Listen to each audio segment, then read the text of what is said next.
sac à dos. Ça pouvait donner un film amusant. Au moment d'y aller, je n'y croyais plus. Je n'avais pas d'autorisation. On risquait d'être arrêté par la police ou de se faire électrocuter sur les rails. J'allais renoncer quand je m'étais dit: t'es qu'un con, t'as même pas essayé. Finalement, avec quelques copains, nous étions descendus dans les entrailles de Paris.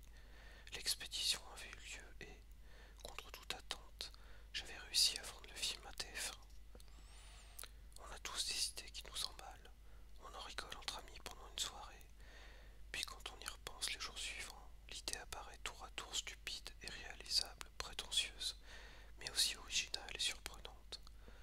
Le temps passe, on ne fait rien et finalement on l'oublie. Quelques années plus tard, l'idée refait surface et on se dit qu'on aurait dû essayer, que ça aurait peut-être marché, et on a des regrets. Et ce sentiment, je ne veux pas l'avoir.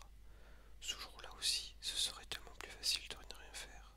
Pas de fatigue, pas de risque, pas d'erreur. Mais la petite phrase a provoqué mon déclic. Au milieu du salon avec mon harnais de traviole, je pense toujours que mon idée est ridicule. Mais je ne veux pas avoir de regrets, alors je sors, juste pour m'assurer que filmer comme un homme orchestre est stupide. Et je vais découvrir que cette idée n'est pas si mauvaise que ça.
stylo,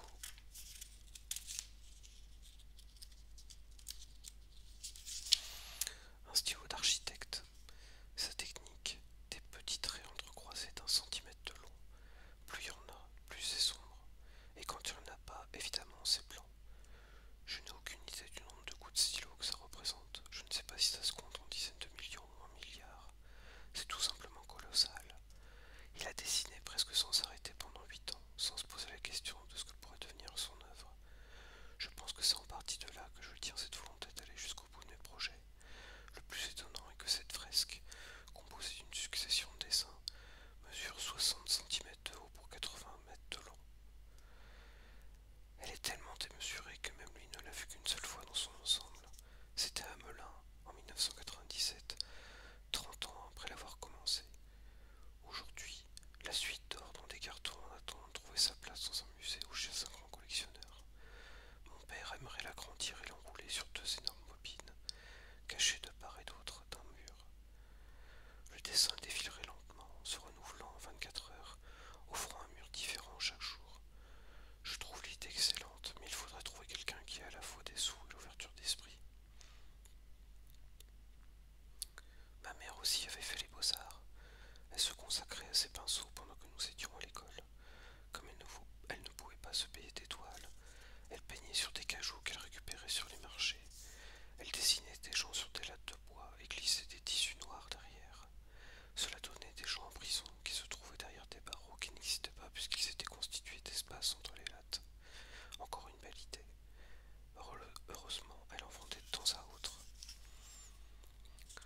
En 1969, mon père avait 38 ans. On venait d'aménager à Paris, rue Dieu, près du canal Saint-Martin. Je n'oublierai jamais la découverte de cet appartement de 250 mètres carrés. À l'époque, ce n'était pas un exploit d'avoir une grande surface. Le logement était inoccupé depuis des années et vraiment délabré. C'est pour ça qu'il l'a vu pour pas cher. Mais le courant venait de passer en 220 volts et toutes les ampoules étaient encore en 110. Nous, les enfants, nous l'avons découvert de nuit. On a vu chaque pièce 30 à 40 secondes, le temps que les ampoules grillent. On allumait l'interrupteur, on regardait la pièce éclairée d'une lumière éblouissante par une ampoule en sur-régime qui crachait ses derniers feux. Un flash bleuté, puis noir absolu. Quand la lumière s'allumait, on faisait tous «Ah!» et quand elle s'éteignait, on faisait tous «Oh!» et l'on passait de la pièce à la pièce suivante. Après avoir fait le tour, on s'est couché à la bougie. Les bougies, on allait en voir souvent, principalement l'été, quand mes parents ne pouvaient pas payer l'électricité. L'hiver, ils se débrouillaient toujours pour trouver des sous, mais l'été, ils s'en fichaient. Les journées étaient longues. C'était leur côté cigale. Nous, les gosses, on râlait un peu parce qu'on n'avait pas envie de se laver à l'eau froide, mais j'en garde de merveilleux souvenirs. L'appartement était mal chauffé et il n'y avait pas de meubles. Presque tout avait été saisi par les huissiers. Mon père avait monté un studio de création publicitaire quelque temps auparavant et s'était dépêché de faire faillite. C'était un artiste, pas un chef d'entreprise. Quand ma sœur avait su que notre belle salle à manger allait partir, elle avait pleuré. Alors elle avait dessiné les meubles. Pouvoir les garder sous cette forme l'avait consolée. Au final, il ne nous restait plus qu'une table, 6 chaises, les plus pourries évidemment, et autant de lits. Ils ne peuvent pas tout prendre, c'est la loi. Notre problème à nous, les enfants, a été de sauver notre capital. Le plafond de l'appartement était à plus de 3,50 m. En prenant appui avec les mains et les pieds sur les murs du couloir, on montait jusqu'en haut. Il était mal éclairé et les adultes passaient parfois sans voir les 3 gosses embusqués comme des chauves-souris. Il y avait un peu d'espace entre le plafond et les placards. Comme on ne savait pas quel jour l'huissier allait venir faire l'inventaire, on y cachait nos jouets préférés. Mes parents ont toujours respecté les gens, quels qu'ils soient, alors quand l'huissier est arrivé, ils l'ont bien accueilli. Ils savaient qu'il n'avait pas un métier facile et n'auraient jamais voulu être à sa place. Ils sont comme ça mes parents, gentils. Ils se révoltent face à l'injustice, mais je les ai vus préférer se faire avoir plutôt que de mettre quelqu'un mal à l'aise. Alors quand l'huissier a sonné, comme il était